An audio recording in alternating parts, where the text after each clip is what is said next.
Funny story, because this is a shared account. I was broadcasting on someone else's stream, so someone looking for sports talk just got an earful from us. But it's cool because the guys at Maverick Sports, they're really cool and they'll be okay. But as always, in the middle is my man Aaron Tomlinson, glad to be here. Aaron is here, and we are joined by our special guest, uh, my son, my namesake. He's a producer, he's a model, he's a web designer, he's an entrepreneur, and he's here to join us. And so, Deucie, this before you get into the subject, let's talk about what's in the glass. What's in the glass, Aaron? I have an Apothic Inferno. Says it's aged in whiskey barrels, and it's pretty good. Oh wow, So what is I'm that? drinking Is wine. that a red wine? Yeah, it's a Okay. red blend. All right. So me, I'm drinking a bullet Manhattan. Oh man, dude, It's pre-made. right on. And Deucey, what are you drinking? Water, Yeah, I Gatorade? got a cup of water. Got a cup of No. water. Well, he's legally an adult. I mean, he's 18, but and you know, and for my money, he can drink in the house, but he's not a big drinker. But he's got water. So All right. here's the deal, Deucey, because you are the guest, you set up the topic. Tell us what we're talking about tonight. Tonight we are talking about conditioning. Simply, you know, the way we perceive things can be molded by somebody else's, or the way we think about certain things can be molded by somebody else, like your parents, older siblings, relatives, friends, et cetera, et cetera. Um, so that is the topic of today's conditioning, or programming, whatever you want to call it. But for tonight's episode, we'll call it conditioning. All right. Now, for that, on that note, I'm going to turn it over to our resident psychologist and counselor, Aaron. What do you think about that? Where's your headspace on that? Yeah, I would say I agree 100%. I would say it's all conditioning. Um, I mean, you come out of the womb, not a blank slate, I don't think, because certainly, after having children, my boys are very different. Very, very different. And they were very different from the get go. So we have temperament, we have genetics, who knows, past life stuff, who knows. Um, but you don't know anything, right? You don't know anything about the world. Um, and so, yeah, it's all primarily conditioning. And I think this is just me, that we are supposed to, well, supposed to might be too strong, but I think it's a good thing to challenge all of that conditioning and find out what fits you, what makes you happy, what makes you peaceful, because there's no one size fits all. And a lot of the mental illness that we have is 100% a result of the conditioning that we Mm. receive. And 100%. I want to say this. I want to throw this out here before I kick it back to Ducey. Is that when I was raising these guys, bringing them up, as parents, you have like certain expectations about what you want your kids to do and how you want them to behave and all of that. But one of the things that I learned is that you have to really kind of let them find their own water level, right? And figure out what it is that they want to do. And I joke about this because I am a gearhead. I mean, Aaron, you know this. And Ducey, you know this too. I'm a gearhead. I'm a car nut. I love cars, right? But I have five sons and not a gearhead in the bunch, not a single one. So I didn't force that on anybody. I didn't, Right. I didn't say, hey, come to me, come and watch this with me, or read this with me, or do this with me. I let them kind of find their own way. And one of the things that I think that in order to get past conditioning, there has to be a level of freedom. There has to be a level of autonomy that you have to recognize, especially as a parent raising kids. You have to say, okay, what do I want my kids to figure their own way, or do I want to lead them along a path? And I'll say this last part because I have a friend. He's a pastor, a preacher, and when he had his first son, he got him a little bib, a little baby bib that said "future pastor" on it. Oh my And gosh. and I was like, what the and me as a pastor, as a bishop, I was like, what the actual fuck, right? Because to try to frame somebody into this. And matter of fact, let me tell a story about Deucie, because one time when he was younger, he asked me, he says, "Well, Dad, what happened?" He said, "I guess I better start learning how to preach, because if something happens to you, somebody's got to take over." And I said, "Dude," I said, "this isn't a family business." I said, "This is something that if it's something that's in your heart to do, then do it. But don't say you have to figure it out in case, to provide some continuity in case I go, you know." But so that I in doing that, I released him to follow his own destiny instead of to try to pursue mine. Right. So with that being said, Deucey, back to you, man. Yeah, I mean that's also like a major thing. Um, that freedom. Are you gonna give your kid that, or find these own experiences for themselves so that they can build an opinion on, they can build a perspective on these things, instead of enforcing a way that only you experienced or where your partner experienced. That's not really right, because then you're just raising another you. You're not really raising a child. You're just forcing your own personality onto these things, and they can either take them and make a better you, or they can take them and make a worse version of you. And that's something that it's just a generational curse. We're not taught that. We're not taught to raise our children in such a way of freedom so that they can find themselves at a young age too, instead of later on in life, in 30s and their 40s, when they're questioning everything. That's why are the way they are, and things like that. Then they start having a midlife crisis episode. It's like, you teach these things while they're young, and they won't have to stress out and stuff while they're older trying to find themselves. Quit talking about me, Deucey. No offense, no offense. Just do it behind my back. No, actually, he's talking about me, Aaron. He's not talking. I think I no want to shots, chime no in on shots the at you.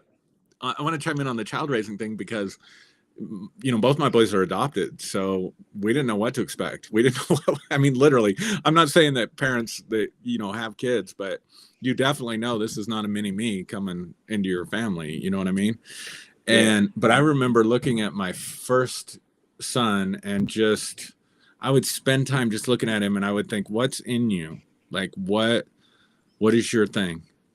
Yeah. And so part of my idea of parenting is trying to find out what they're good at. And I think one of the things, and it sounds really good, but it's kind of a platitude. We tell our kids, you can be anything you want to be. I think that's a mistake, because let's face it, I'm never going to be Michael Jordan or or Jokic. I need to pick somebody current. I'm Yeah. never going to be Nikola Jokic.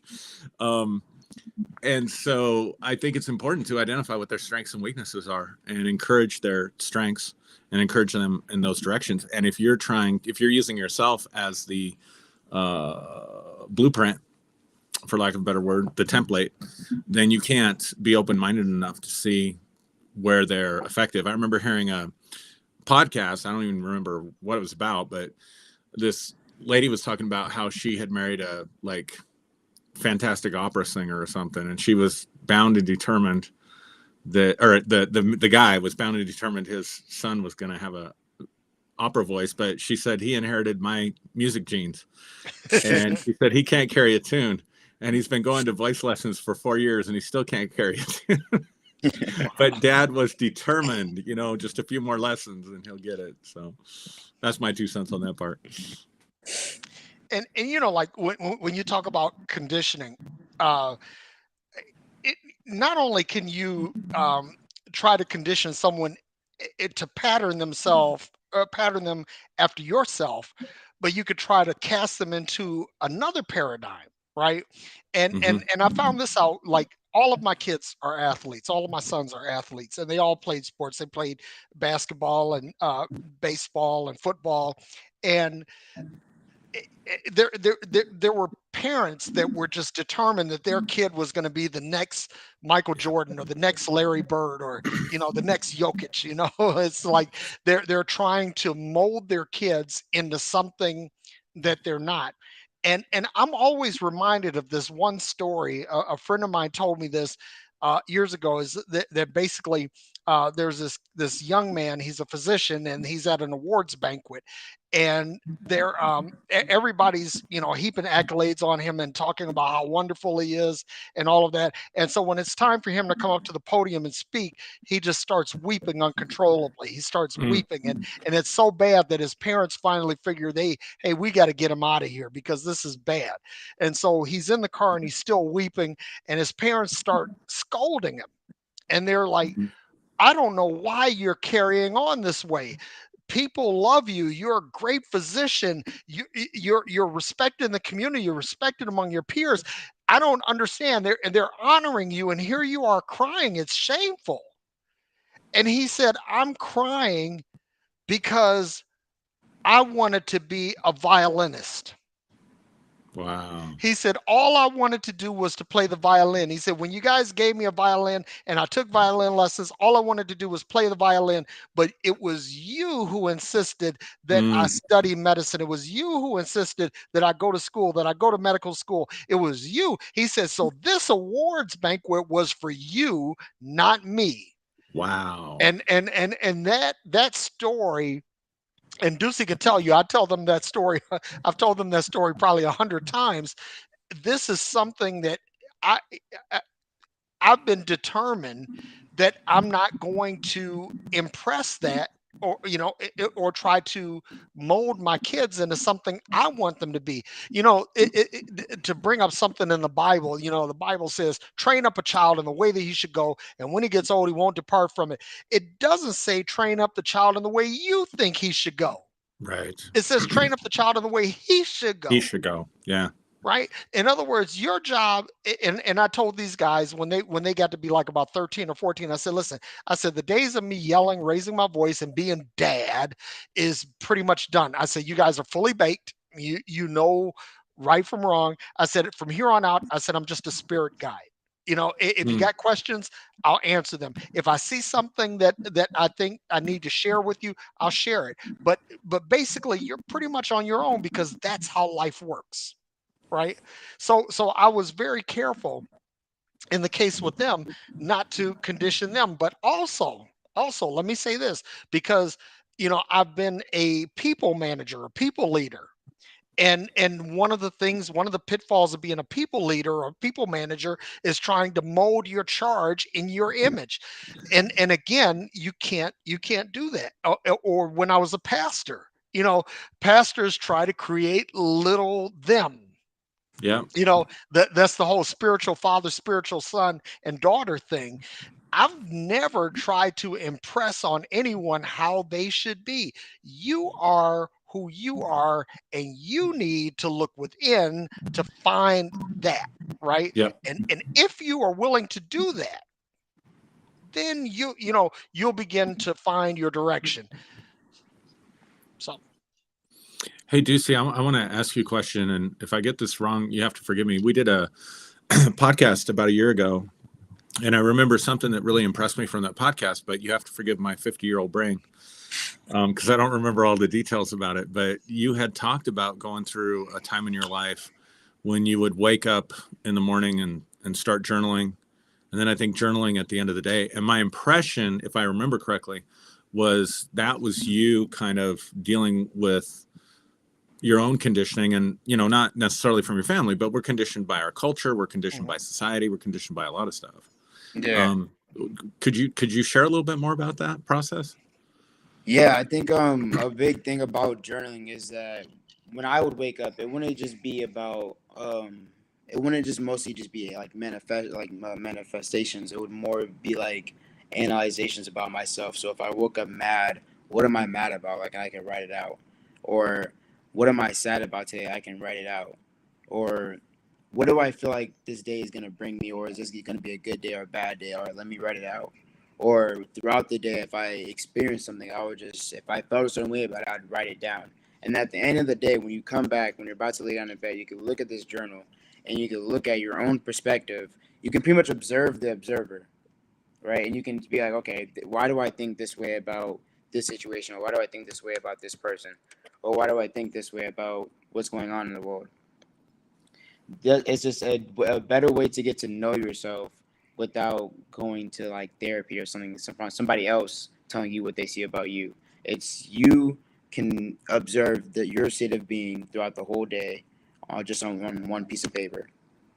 That was something that helped me start analyzing myself throughout my day-to-day activities. Was I'd wake up mad, or I'd be mad at somebody's situation or the way someone approached me, and then at the end of the day, I'd ask myself why, like why did you react like that, or why did you feel that way, and then you have to come up with an explanation to explain to the observer, right? So like a way that it makes sense. So if it didn't make sense, if you just got mad for no reason, then well, you got to work on that, because that's that you can't just be getting mad at people, or you got to understand that this person might have gone through something to approach you this certain way, right? So then it helps you ease up on yourself and realize that there's certain things wrong about me that I can fix, and it's just a way to observe the observer, pretty much. Dude, I think that's amazing. I think that's such a great practice. Did you come up with that like just intuitively, or what, did somebody suggest that to you, or? Well, it's like a lot of people, like, I've heard a lot of people talk about diaries and stuff like that. And as a kid, you would think that's like kind of funny or like cliche that, oh, you have a diary type thing. But when I got older and a lot of things that started hitting me, I just had to shut that down, because it was not like the way I was, raised to process things, or like raised by my environment or my culture, was to take everything in and then hold it in, put a cap on it, Mhm. put it in a bottle and put a cap on it. Don't let that go. And over time, that just does more damage than anything. So, when I heard people, writing down their feelings or writing down these issues that they had, that kind of inspired me to just start writing in my notebooks. I think it's awesome. I think it's a great practice. Yeah, no, it's super helpful. Yeah. It is super helpful. Yeah, journaling definitely helps because it's like if you don't talk to someone, and one of the things that I've always told these guys is like, listen, you don't hold it in, talk to somebody, but the thing is, again, you can't force anybody to talk to you.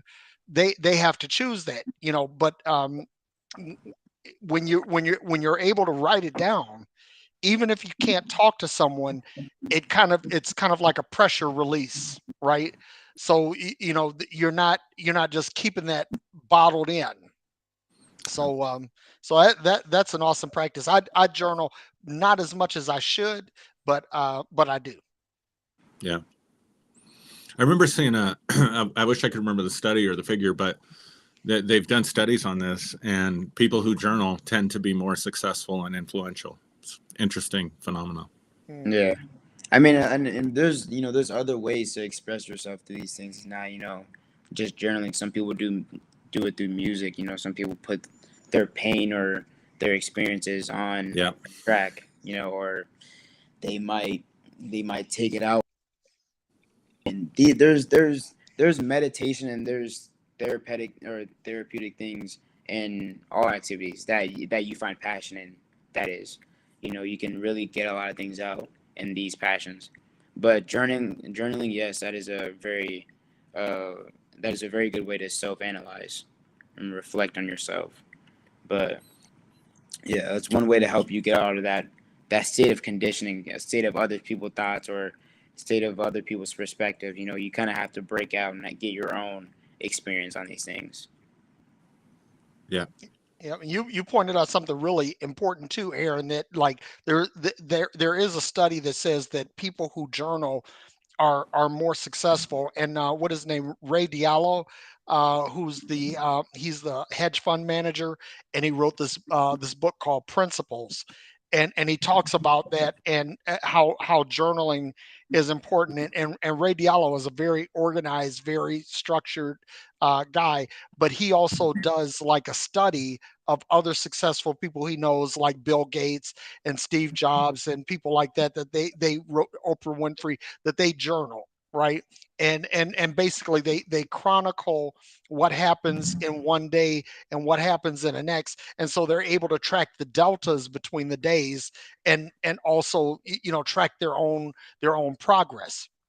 So so I think that's really powerful. But also, back to what we were saying, is that when if you find yourself in a place where you say, okay, I don't think I can talk to anyone, I don't think that I can share this with anyone, to be able to sit down and put it pen to paper, or to put it in Mhm. your laptop, or put it in your tablet, just to write down what your thoughts are, and let those thoughts escape from your mind, so that they're not crowding your thinking space, I think is really, really critical. And while we're here, I wanted to, we've talked about the negative part of conditioning, but there's also a positive Mm. component Yeah. to conditioning. And I'm going to pick on Deucie here, because he goes to the gym faithfully 6 days a week. He gets in the car and he goes to the gym and he works out for a couple of hours and he comes home. Now, what I've learned is that it takes 18 days to develop a habit. That if you do anything consecutively, consistently for 18 days, that you have essentially formed a life habit that at that point, after the 18 days, it's difficult to break.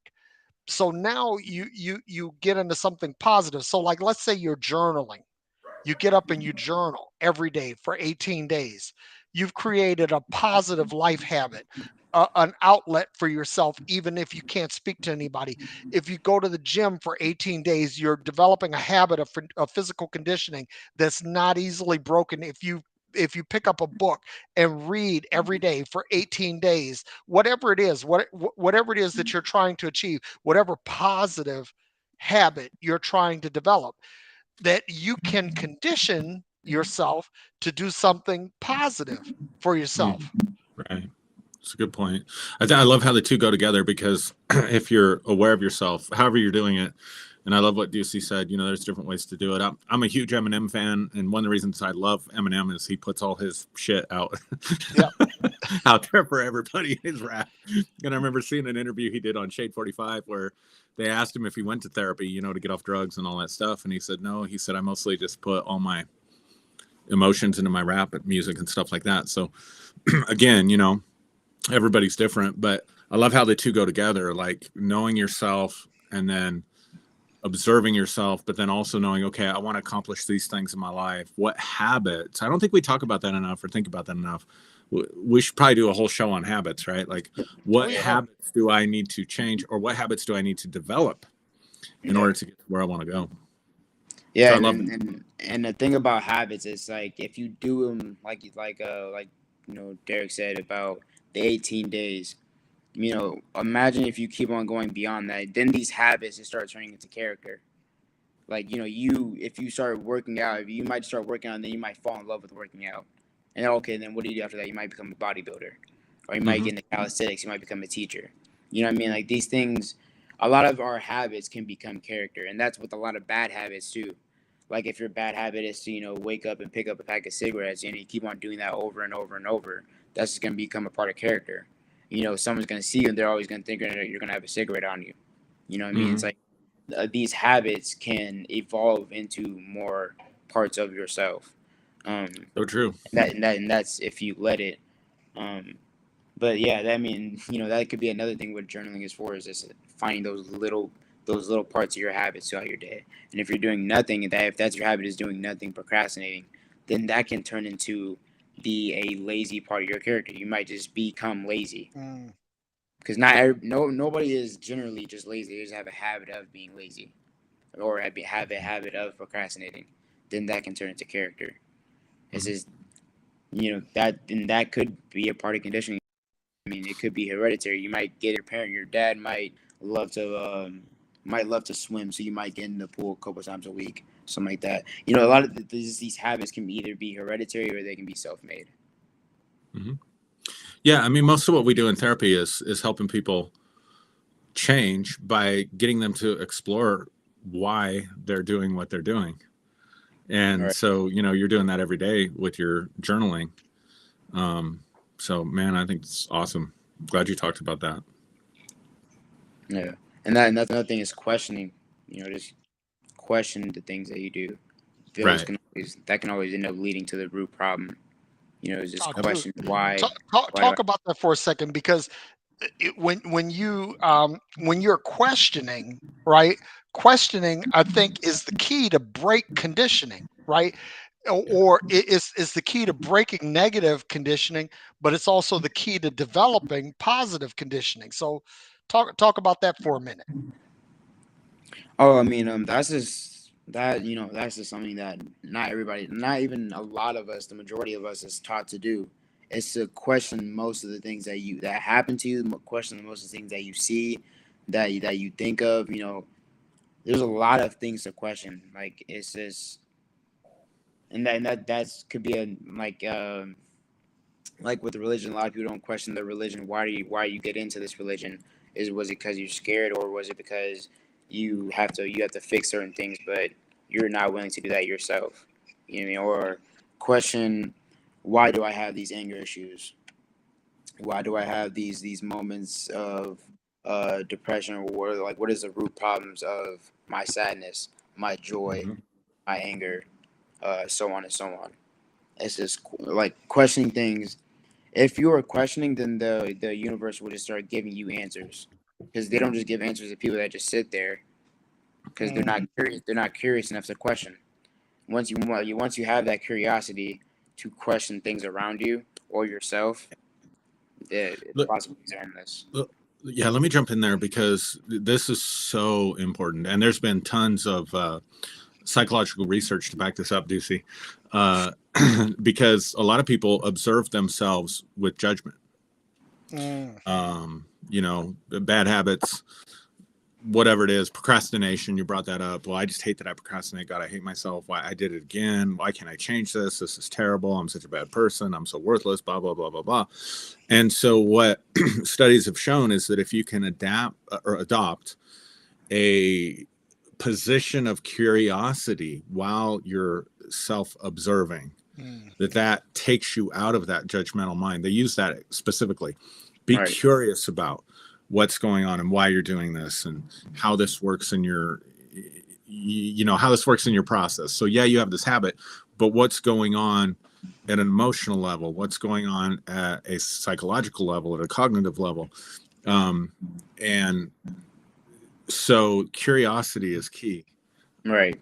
100%. You have to be there. There's no passion without curiosity. There's no self reflection without curiosity. You have to be curious about these things to be able to grow. And like you say, we were talking about their perception of themselves, and that can be a habit. The way you perceive yourself can be a Mm, habit, and that is a huge part of conditioning, because people huge. might these little judgments that people throw at people can end up turning them into that judgment can like turn into a lens of what they see through and how they see themselves.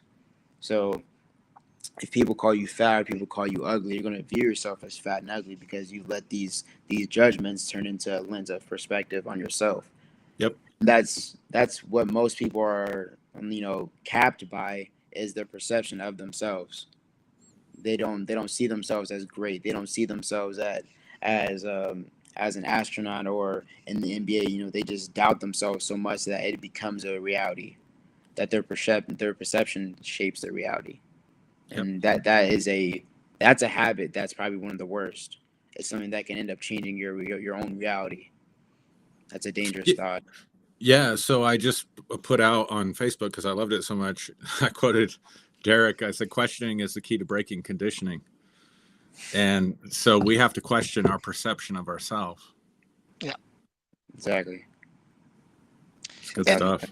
and I want to throw something out here too, that you know, we Deucie was talking about the lens through which you see yourself, and people cast a lens on you. You know, your environment casts a lens on you. Your culture casts a lens on you.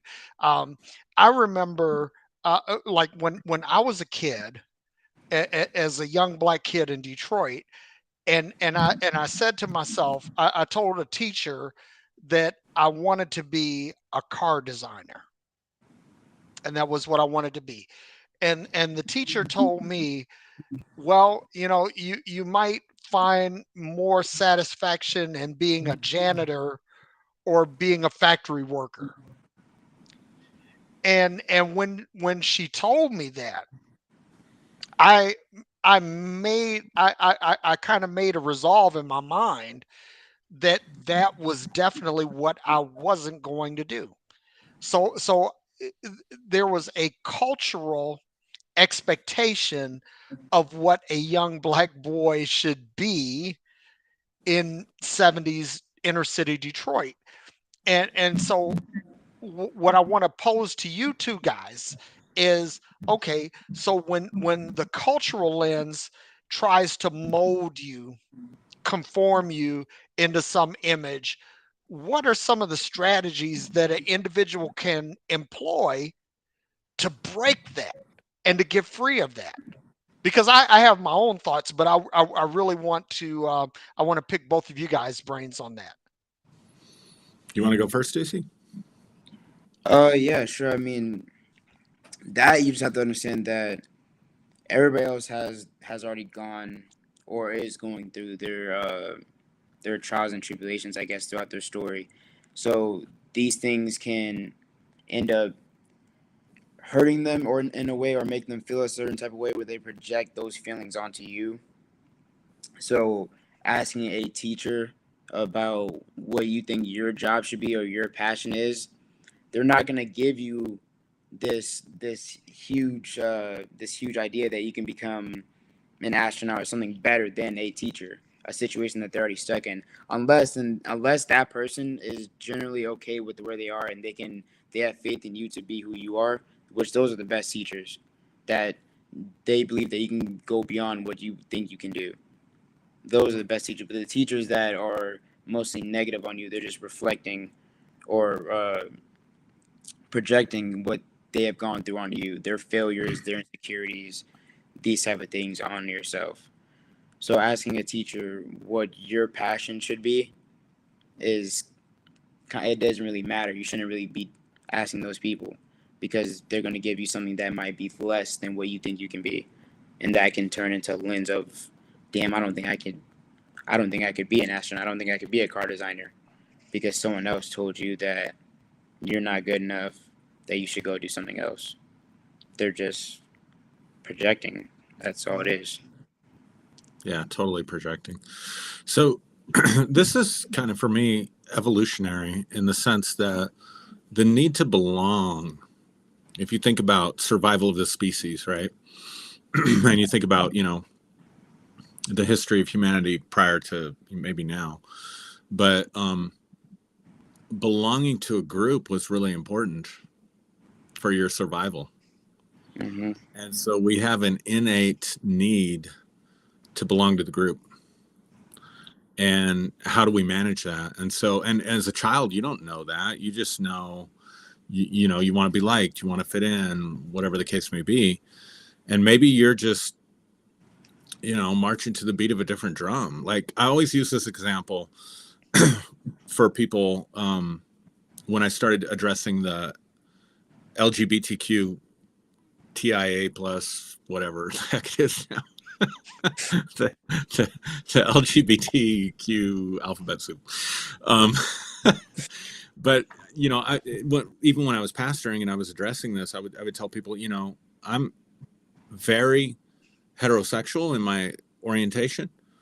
So when I get into a group and they start saying, homosexuality is a sin, that makes sense to me because I fit in. Like, okay, that resonates with me because I belong.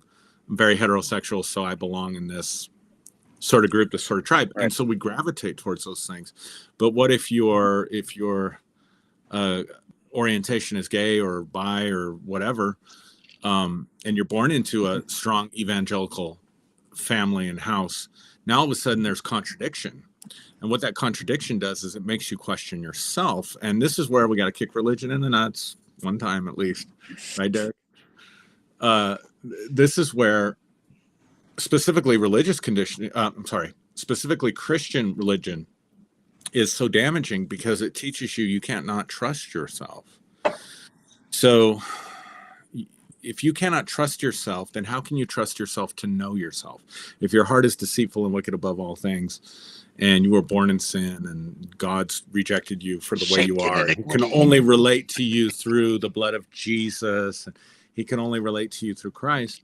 That just reinforces, So imagine being a gay person born in that culture, and you have an innate evolutionary need to belong to a tribe, to belong to a group, because that's how you survived back in the day. And you don't fit that mold. But then you're also told, well, you're rotten to the core, you're full of sin, and the original sin was, eating that damn fruit. Yeah, but at the end of the day, I mean, let's just be honest, it's all about sex. I mean, the church is obsessed with sex. I mean, that's why we're dealing with what we're dealing with the Supreme Court now and whatever, but which is an interesting topic for another time. Yeah.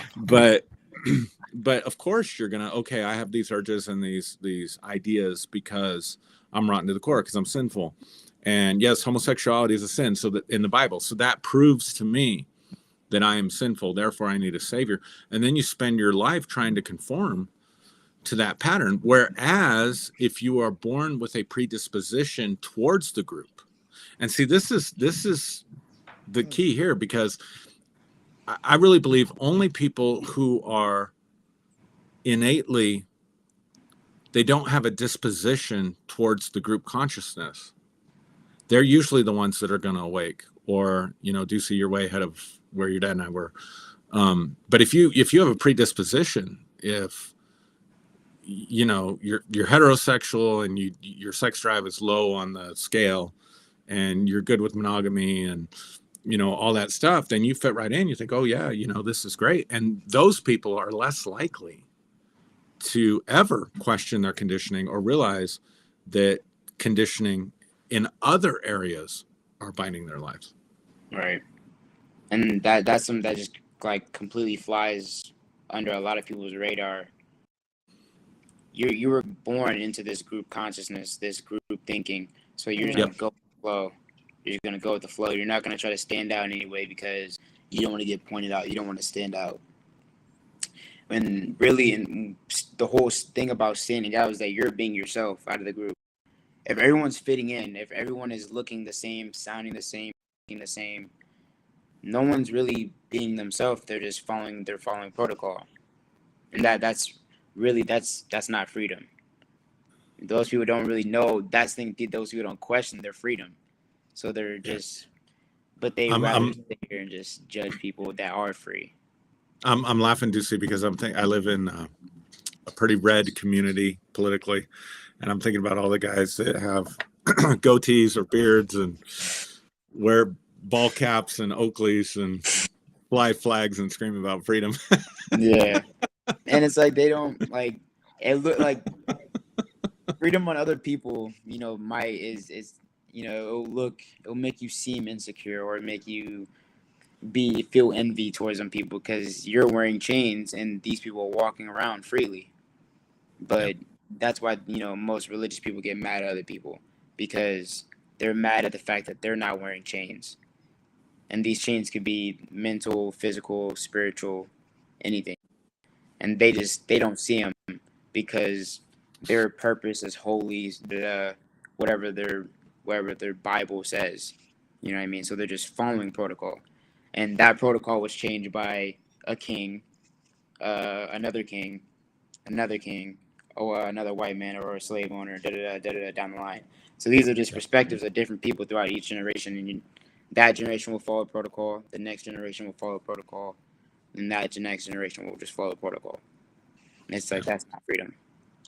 I got to throw this out here because like this was something I used to take a lot of heat for as a pastor because my kids they come into church and they would always help me get set up and everything, and then they would go back to the back and they'd either go to sleep or play video games. They'd entertain themselves. And when that first started happening, I have to admit that as a pastor, I was a little dismayed because they should be paying attention to the word of God, right? But at a certain point, I said, okay, you know, they have to do what it is that keeps them interested, that keeps them engaged. And they're here not because they want to be here.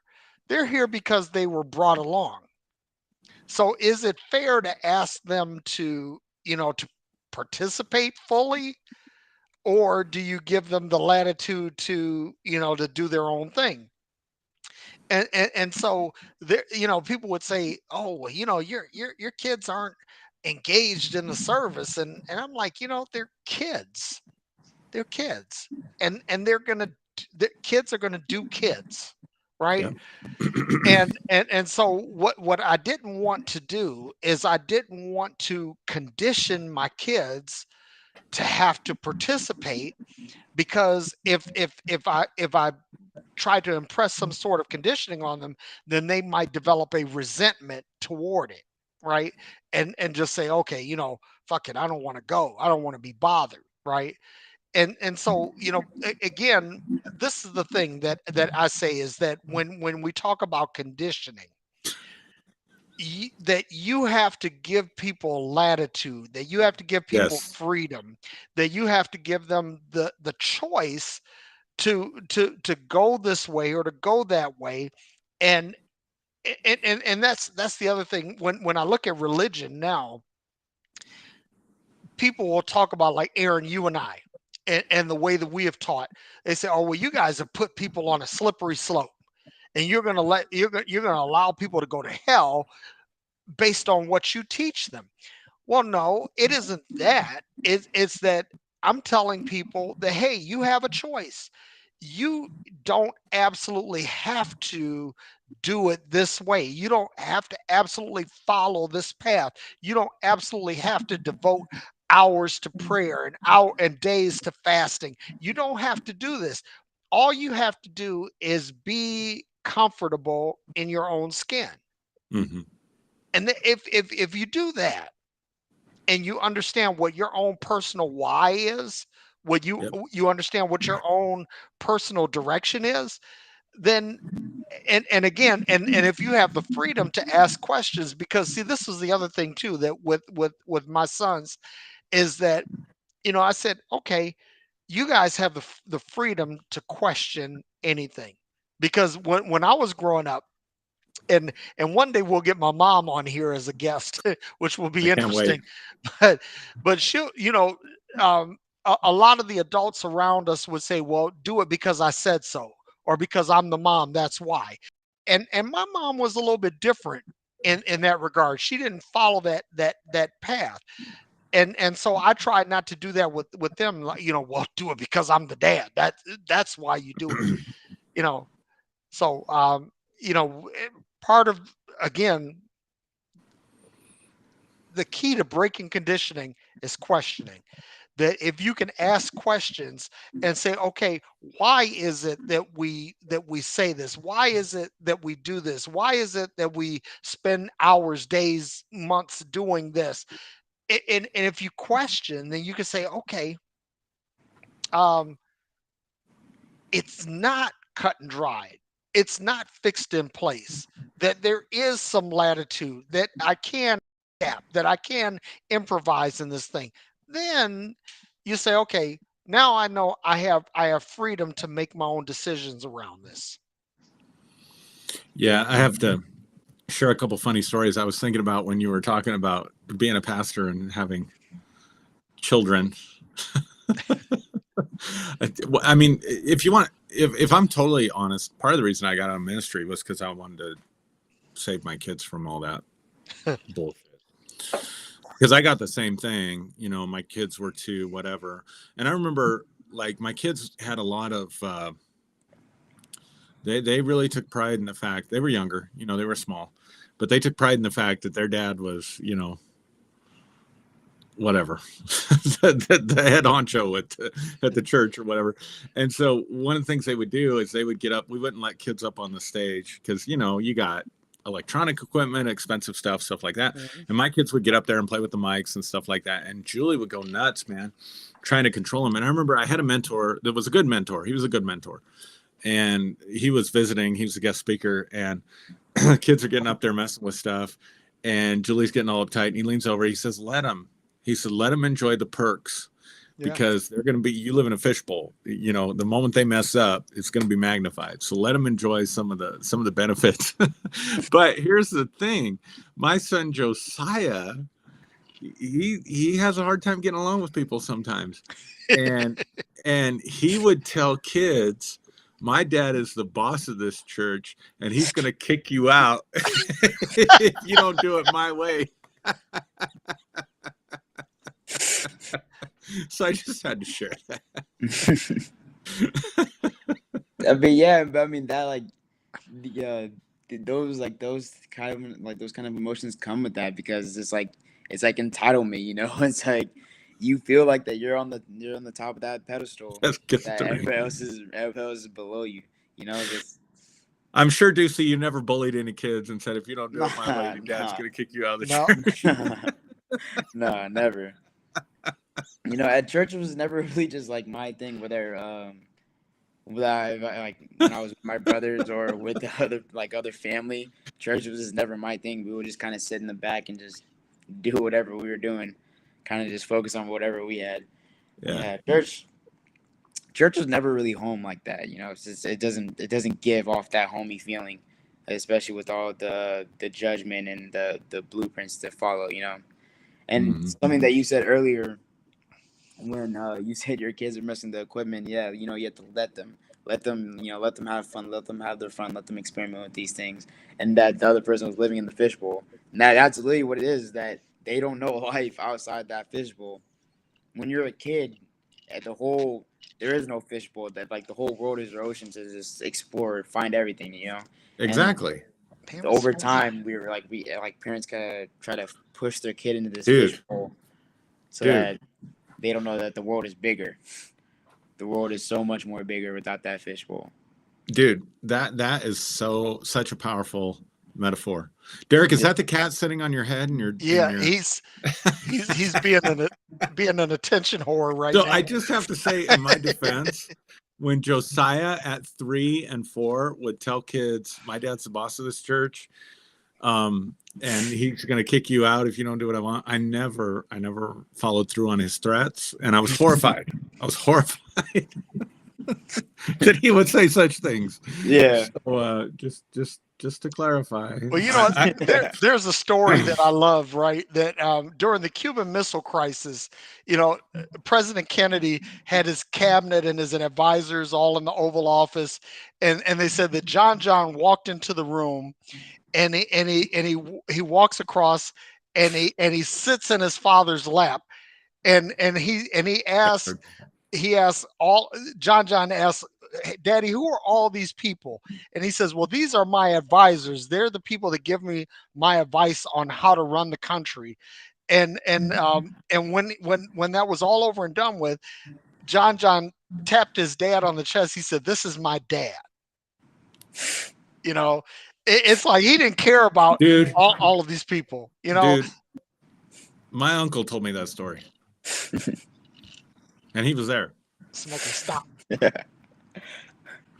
So, Deucie, so I've been kind of paying attention to the comments, and Carl Forehand asked, he says, Deucie, how do you feel about your dad making courageous choices in his beliefs? Do you want to share about that? You know, I never really came to my attention like that. I Ouch. never really gave it any mind because, you know, that's his thing, you know. It's his experience to act upon whatever he wants to talk about, you know. If he wants to talk about these certain situations, you know, I have to let these people speak their mind. The world has gotten too sensitive nowadays with people's own opinion. You know, Mm-hmm. everybody's supposed to have an opinion about things. If people don't have their own opinion, then they're not really living for themselves. They're living through somebody else.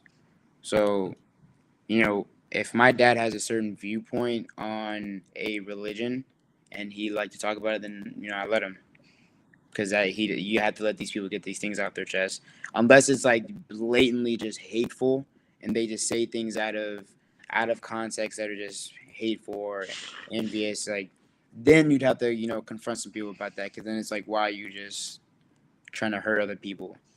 If you speak your truth, then that's fine, and it's in a non-threatful or hurtful way, then that's fine. But what we have to understand is that everybody should speak their mind about these things. So that's how we get to know these people. And after that, once we get a good, um, once we're able to analyze that their statements, then you can choose whatever way you want with them. If you want to be friends with them or if you don't want to. It's really just let them speak their mind until you get a good judgment of them. And when I mean a judgment, I mean you understand who they really are, Right. so Right. that then you can make a judgment if I want this person in my life or not. So I got to stop to say something here, because like I'm very careful about who I allow to speak into my life, right? And Aaron, you're one of these people that's out that that has come into my inner circle over time. That we talk, and you'll give me advice, and you'll say, hey, I think this is good, or I think that's not good. But the thing that I've done, like with Deucie, and Deucie can say this, is that that with him and his brothers, that I've given them the latitude to speak into my life. And they'll say things, hey dad, I don't think that you should have said it quite that way. There was an incident recently. Deucie and I were traveling to Vegas for his 18th birthday, and some guy tried to steal my iPad. Now I wanted to kick this guy's ass. And I was really dramatic. And Deucey's in the row ahead of me, and he's turning around and he's doing this. He's doing this. Take it down, Dad. Take it down. It's not that deep. You got it back. You got your property back. You know, but I'm like, no, I want to see him prosecuted to the full extent of the law, right? And Deucey's like, just chill out. And at the end of the day, he was right. He was right. So I think that's amazing. yeah, so the thing is that these are my sons. I've raised them, but at the same time, they're men and they're intelligent, spiritually grounded. You know, they my sons are good men. They are Mhm. good men. And so I give them the latitude to speak into my life. And so even my younger son, my youngest son, he's like, okay, dad, you know, that may not have been too cool. And they'll say that, they'll check me. And when they check me, I listen. I don't just blow, Yeah. some guys will blow it off. Oh, well, what do you know? You're only 18, you're only 16. What do you know? No, I raised you to know. So if you can say this and be, fully flat-footed and grounded enough to say that to me, I need to be receptive to that, because through that, through listening to them, I'm able to break some of the conditioning that I have. Oh, dude, that's powerful. That's All so right. powerful. That is like a huge thing that a lot of, like, something that I see, or you guys must see in a lot of parenting, is that parents don't really listen. Like, they don't really listen to their kids. Like, when your kid comes into this world, they learn from you, yes, but you also learn from them. You know what I mean? It's like Yep. it's an exchanging experience. It is. And once you and your kid get to that age, right, where he can have a certain viewpoint on something and you can have a certain viewpoint on something, if you just cancel out their viewpoint, then did you fail raising them, or because why don't you respect their view of judgment? Like, why are you just blowing it Dude, off? You must say that you must have failed. dude, I'm telling you, my son checks me on my road rage all the time. And he's only 11. Oh, wait a second. When it comes to road rage, these guys check me on that all the time. They're like, all right, Dad, you know. Like, I just have a question. I got to put it out there. When you're at a four-way stop and you're making a left turn, Mhm. and you got there long before the guy going straight gets there. Yeah. I Who have the has the fucking right of way. I have the fucking Thank right you, of way. Thank you. Thank you. Yeah, I mean, you do. You already got it. But here's the thing. Like now let me just say this. Deucie has gotten to the point where he's like, all right, Dad, I see what you're saying, right? Now that he's driving. But Anthony will be, oh, you could have let him go, Dad. You could have let him go. It's not that deep. It's not that deep. You know, but Yeah. I don't here's know why. I don't know why you think just because you're going straight at a four-way stop, you got the right way. But hey, I want to ask Deucie to tell a story because this is a story that he can tell, and it's probably not related to anything that we're talking about. But I want him to tell the story. He at 3 years old, he told us how babies come into the world. Deucie, you remember that story? Yeah. It was this one night I had this dream, and Hmm, He at the was time, 3 years. He was 3 years old when he told us this. By the way, got it. at the time, I obviously, because at the time I believed in God, I believed in the whole Jesus paradigm, blah blah blah. Sure. So at the time, I was saying that, I had this dream where God took me to a place where people come into this world, right?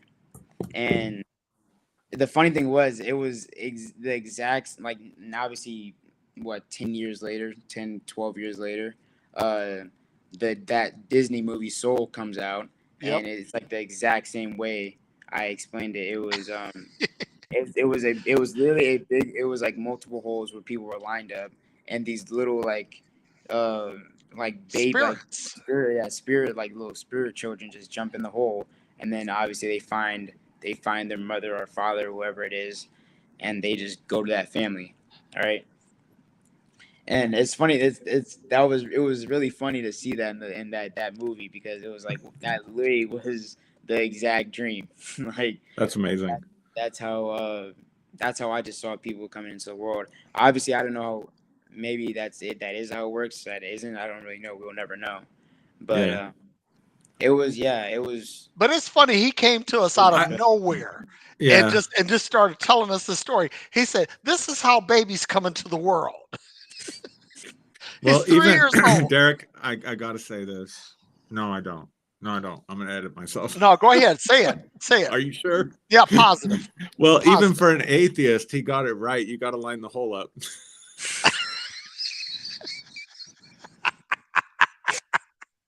You asked for it. Sorry, Man, Deucie. you set yourself up with that one. No, And I've only had but one glass I'm of good wine. with it. I'm I've good only with had it. one glass of wine. For all I'm good. the naysayers out there. Aaron's drunk again on Freeology Friday. Oh shit. Nope. I don't get drunk on one glass of wine. No. This is me. This is Aaron, not the wine. Yeah. That's hilarious. Sorry. No, I think that's super cool, man. No, man, dreams are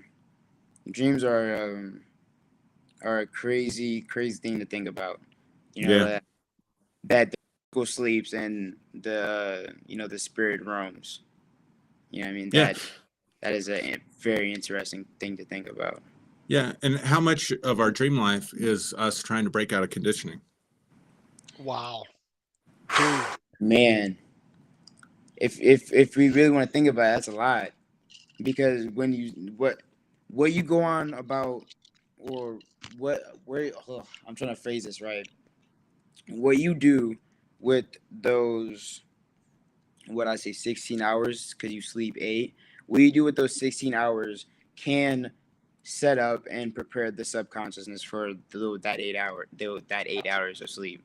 You know what I mean? Yeah. So if you're in church for 3 hours out of that 16, or you're at work for 8 hours out of those 16, you will dream about that work, that church, your Yep. dinner, you know, that these things, your day-to-day activities can set up your subconsciousness. They can set up the way you just think about things, that little voice in your head, whatever it's talking about. That's something that people really don't think about, is that their dream could just be their subconsciousness is roaming and roaming and roaming and roaming. Yep. There are rare times where you might break out of that, and you might have a crazy dream, something like that, where you see something that can help you with your day-to-day life, a dream that can break conditioning. That's rare. That's a rare thing that everybody gets that all the time.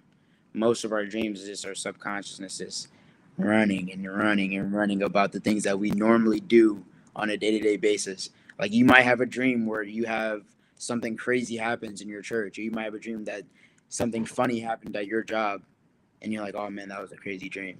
But that was just your subconsciousness is going on about what it already knows. Because it's not going to create something that you don't know about.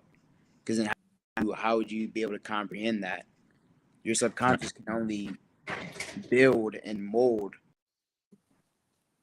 So that's my take on it. So let's stop here and start going through the comments and see what people are saying here.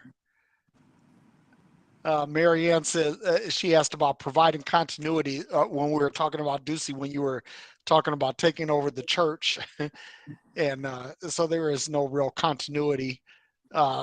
Jeanette says you are you. C. Rodriguez says hello. Ben Urban is always here. One day we're gonna have to like get Ben on, and we're gonna have to have like a whole big group session, like group therapy. That'd be cool, man. Yeah, and Deucie, you'll have to join in on that. Because listen, this guy's my son, but he's also one of my spiritual advisors. I'm not kidding.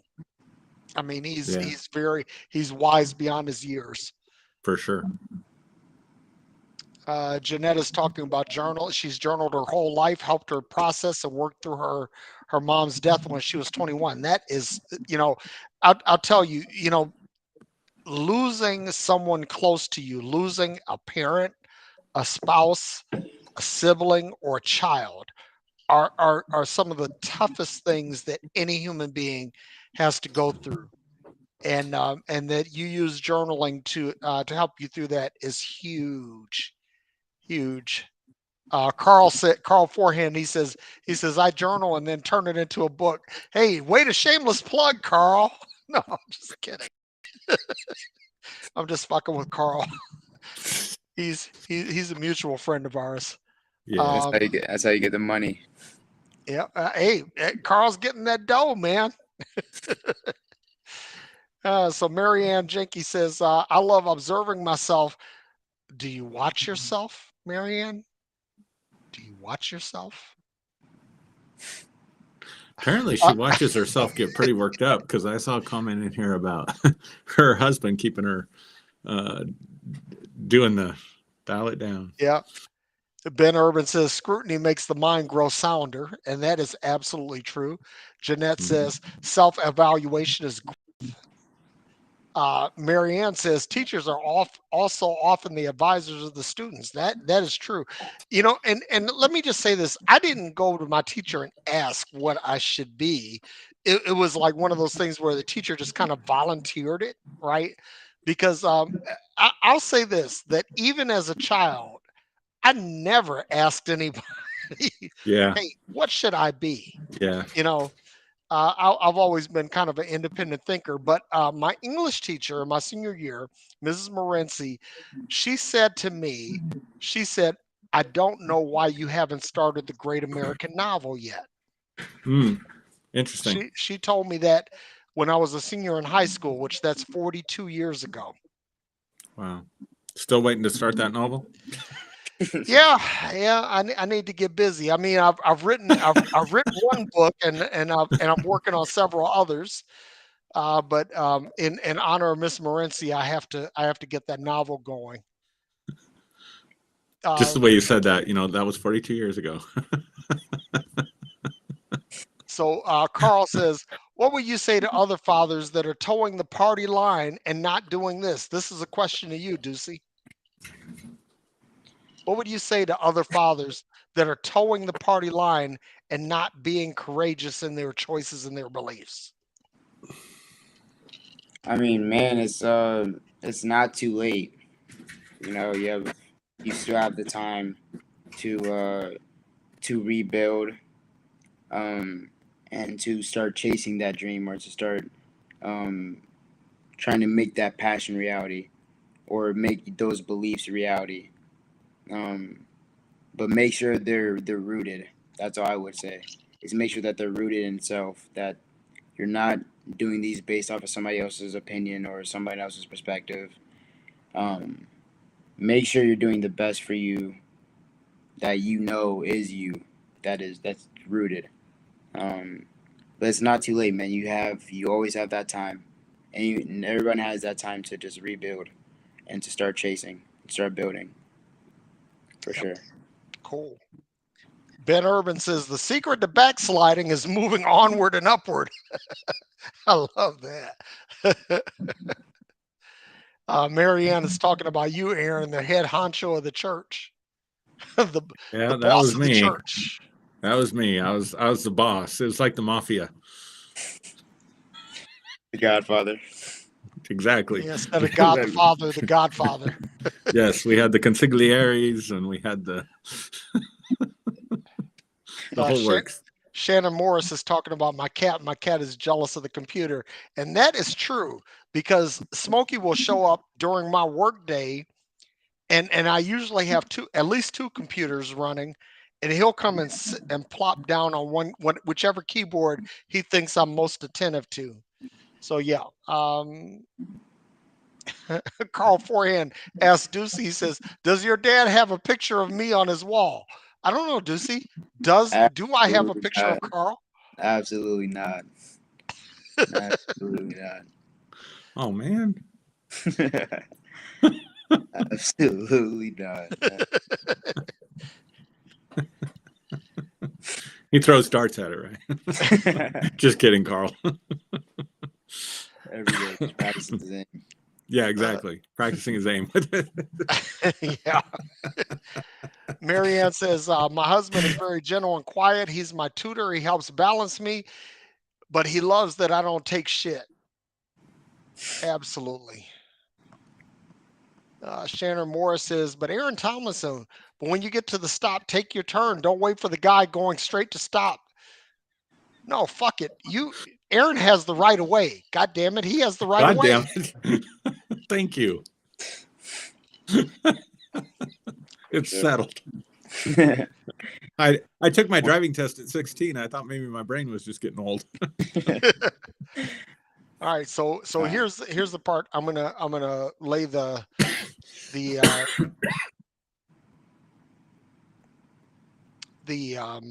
link to the, if you want to join in, you can do that. Let me go to Facebook and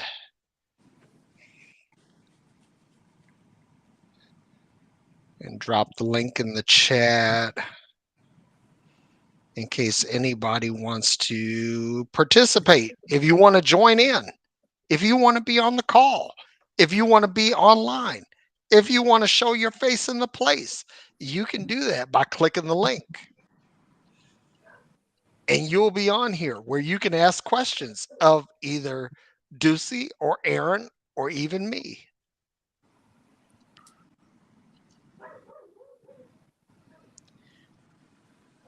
Yeah, this is kind of a slow Friday night. Not a whole lot of people on tonight. I have to say, I think it's cool just because so much of our conditioning comes from family that it's so great to have father and son on talking about this topic. I just think that's awesome. Yeah. A lot of conditioning is family, environment, friends, everything. Yeah. Well, like the one thing that I'll say about myself as a parent and my wife is that we have tried to do our best to let these guys find their own path, right? And so all of them are different. Donovan, Troy, Zach, Deucie, Anthony, they're all different, and they all have different tracks, um, different ambitions, different goals. Um, but I believe that there's an undercurrent, and this undercurrent is that when you truly love someone, Yeah. when you truly love someone, you're willing to give them the freedom to find their own way. Yeah. And not to try to, because and let me say this, because like even with me and my wife, right, the husbands and wives often try to mold one another in the way that they think they should be.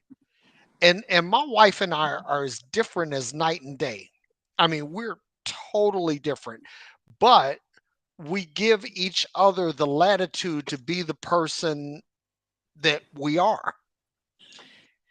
And again, I really think that if there's a takeaway, if there's a call to action from this particular broadcast, it's this: that you give the people in your orbit the freedom to find their own way. Oh shit, Ben Urban is trying to join in. All right, so there's Ben, Hey, Ben. the man with the best hair in the world. Come on now. Hey guys, How you doing? What's up, Ben? just dropping in to get my conditioning on. Is that what makes your hair so great? The conditioner? The conditioner. That's it. Yeah. It's the conditioner. Dude, we could get Ben on and then we could get like a sponsor. Y'all go on about my hair, but look at Deucie over here. I like his hair. Yeah. Yeah, thank you. He's got it going on too. I'm just glad I still have mine. I mean, all y'all really. I mean, Derrick grows his out, Hey, and Deucie's got all this I'll cool be stuff 60 going years on. old and I still have all this hair. All right, let's change the subject. Oh, jealous.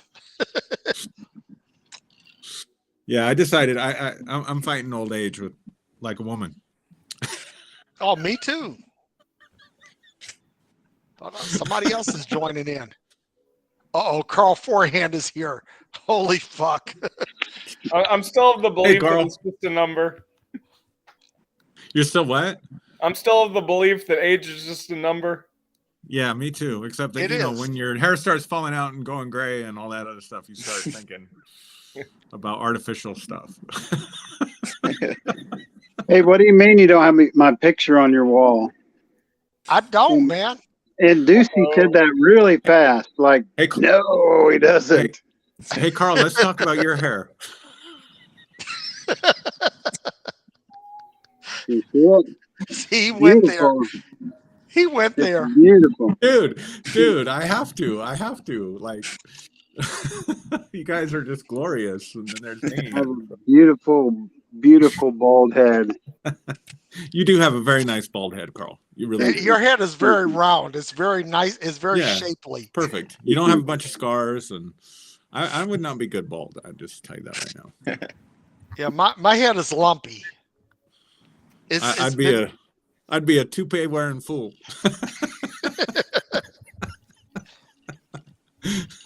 Because I got an ugly head.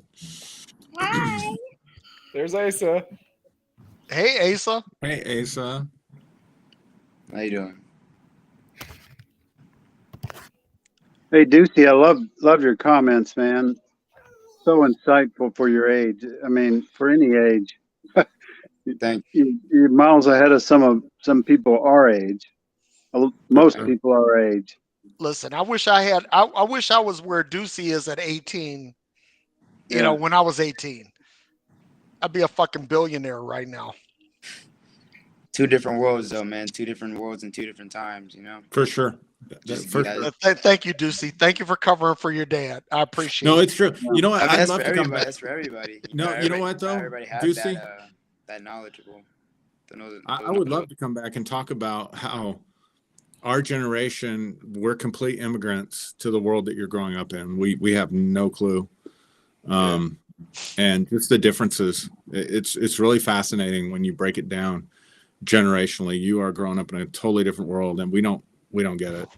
Yeah, I mean, it's because you guys, like the whole conditioning thing. That's just the world you guys were programmed into. Mm-hmm.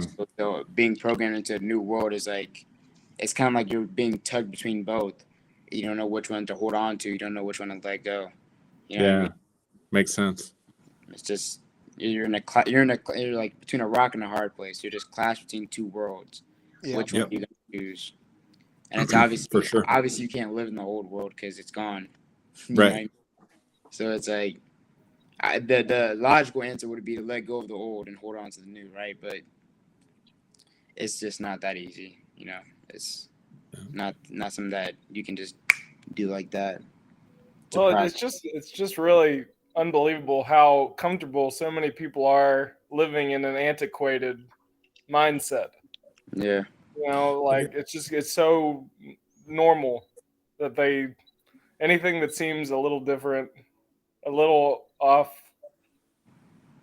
the beaten path for them, they're just no. Well, It's we're harder. gonna stick to what works or Yeah. has worked for us at least for a while. It's hard to break out of group consciousness, man. Yeah. That's Yeah. something crazy to do. Because then you just have a wave of judgments and negative comments, things like that, man. It's just So we are,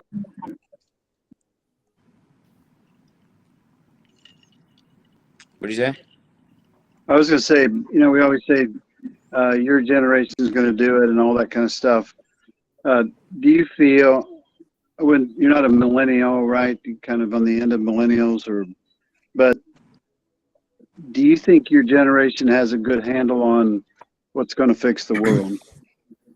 I know you don't want to think about that as much as we want to because we're older and we messed it up a lot. But Man, I you mean think they understand the issues?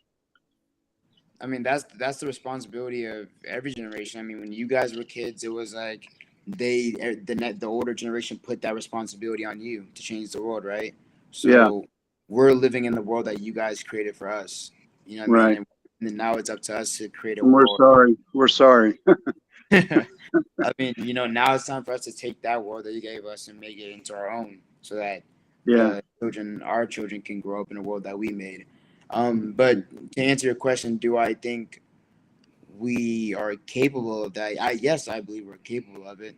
But now, I think now we're in our development stages. A lot of us are in our young 18s and 20 or young teens, 20s.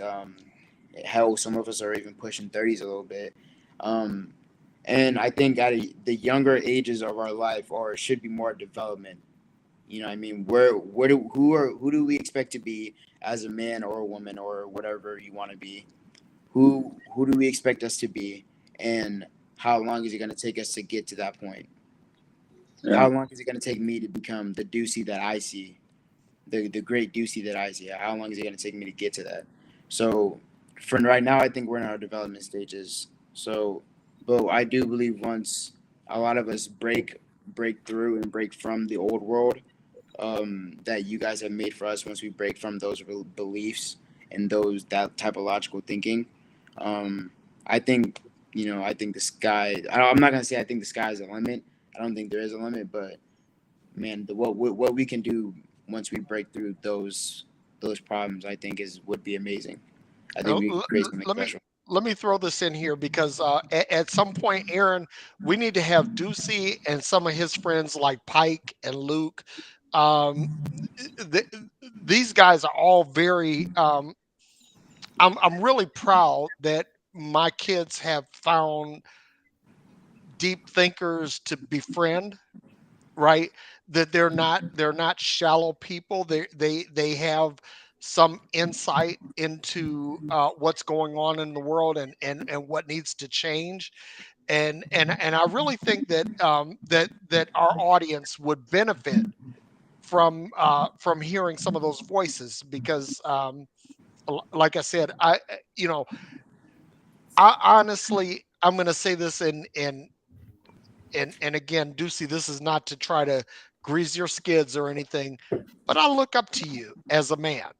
You are a good man. You are intelligent.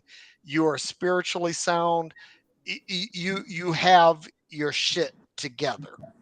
And so when I want to say that. I don't think I said I have my shit together. no, no, listen. Here's the thing. Nobody has it perfectly together, and you'll never have it perfectly together. So I don't want you to think, I don't want to put pressure on you to think that at some point you just have to feel like you have your shit together. It's never going to be that way. Yeah. What I'm saying is that the person you are today, I admire, I Yeah. respect, I look up to. Well, if I can piggyback off that, Derek, it's something I'll bring up again that I talked about when I was on with you guys. Um, that I'm realizing is that perfection is not a set bar. It's your authenticity. Wherever you Mm, are, whenever you're being true to yourself, but wherever big you're at with that, that is perfection. And that level is going to change. You're going to keep evolving. You're going to get better. But you got to believe that you're right there and you're being the best you that you can be. And if you're ever questioning if you're being the best you can be, then you need to reevaluate, figure out what part of you is not being genuine. Yeah. Yep. And that's something that I believe just doesn't exist at all. The word perfection just doesn't really exist, because that's unfair to put on any person to think that they're Right. perfect. Um, but what I would say about uh, the present now, yes, that is the best version of you. But can you be better? Of course. There's always room to get better. But and at every moment where you wake up, every moment that you're breathing, you are the best version of you. But you can always be better if you choose to be. So one day you might be better than the day you were yesterday. That's the goal, is to be better than I was yesterday. But there will be days that you don't feel as good as the day you were yesterday. That's okay. At that present moment, you are still the best you. Even if you had a better moment yesterday, you just have to go with the emotions. There's ups, there's downs. But at the same time, you're you, and you're the best you. Just know that But you can do better at all times. Aaron and I have talked about this before, about being your best authentic self. You know, because it's not just being the best version of yourself, but being the best authentic version of yourself. That Right. that when you are projecting the best version of who you really are, that's Yeah. that's that's the key to, Yeah.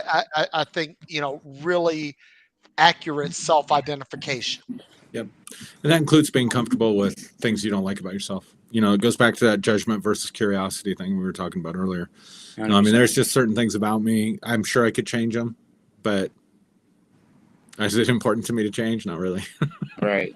And then I mean, man, that's something that's just the hardest thing to do for people, is literally just look in the mirror. That's the hardest thing for people, like for everybody else to do. Even me, that's like it's the hardest thing to do, is be like, you're wrong in certain areas. And is that okay? Yes, that's okay. Should I hate myself? No. It's just a part of me. These things are just a part of my character. I can better off of these things every single day. I can get better off of these my negatives every single day. I can get better off of my positives every single day. They're just a part of me. I can't just rip it off and then just keep on moving like everything's okay. It's a part of me. I'm not gonna completely rip off a piece of myself just to make my image look better. I'm gonna be Hmm. me at all times, and Yep. I'm Right. gonna walk with Yeah. me and be me within every single day. Right. That's There's where the something so authenticity comes in. Sorry, there's Ben. something so oh, you're good, Aaron. There's something so holistic about being able to admit when you're wrong and to be able to look at things a different way and not getting caught up in this ego about how no, I know this, you don't. When you can accept that there's a better way to think, a better way to be, and you haven't reached that, and you're coming to that conclusion yourself rather than somebody else steering it or dictating it, and you've come to it and you found a comfort in knowing, hey, I'm still learning, I'm still evolving, I'm still growing. Yeah. I can admit it. Yeah. That's really freeing. That's real Hey, liberation. real quick, Sandra Whitley asks Deucie, what people do you follow, watch, listen to that support your beliefs on YouTube, Facebook, etc.? Oh man, a lot of people I listen to. I like to listen to a lot of people like there's different people that have different beliefs on different things that I enjoy. So I can't just say one person agrees on all of my beliefs. There's not just one person. But I listen to a lot of people like Bruce Lee or Bob Marley or Kendrick Lamar or some certain things about Kanye about self-perception. Um, Man, there's a lot of people. Dick Gregory. I listened to a lot of his interviews. Um, a lot of these people knew so much about themselves that inspired me to look at myself and understand the greatness within myself. Because these people that have already achieved such greatness, it's because they know themselves. They're authentic with themselves, and their values and stuff are organic. It's not from other people. So that's what makes them great. But what we were talking about before, our flaws and our problems, it takes a different level of consciousness to get over the problem that created that problem, the consciousness that created that problem. It takes a whole new consciousness to get over the problem that consciousness was made from. You know what I mean? If that makes sense. Yep. So you have to become a better you to get over the problem that the lesser version of you made. So that just shows that you have to constantly keep on bettering yourself over and over and over. There's no in this game we are completely students. Nobody's a master. Not one person is a master. Every single person is a student because we're constantly learning. I could be 90 and I could learn something that I didn't know when I was 97 or 96. You know what I mean? It's like we're constantly evolving. We're on constant levels of evolution and learning. Yep. If you're living, you're growing and learning. Yeah. Unless you're conservative. Yeah. You're never completely just. You can't just deny everything else just because you think you're right. I mean, that's not how it works. That's just you're capping yourself at such a low level by thinking you already know much. Very true. Yeah, good point. So Ben, you're pretty much midway between Deucie and Aaron, myself, and Carl. Yeah. How do you see this, like, as conforming, and you know how do you see that?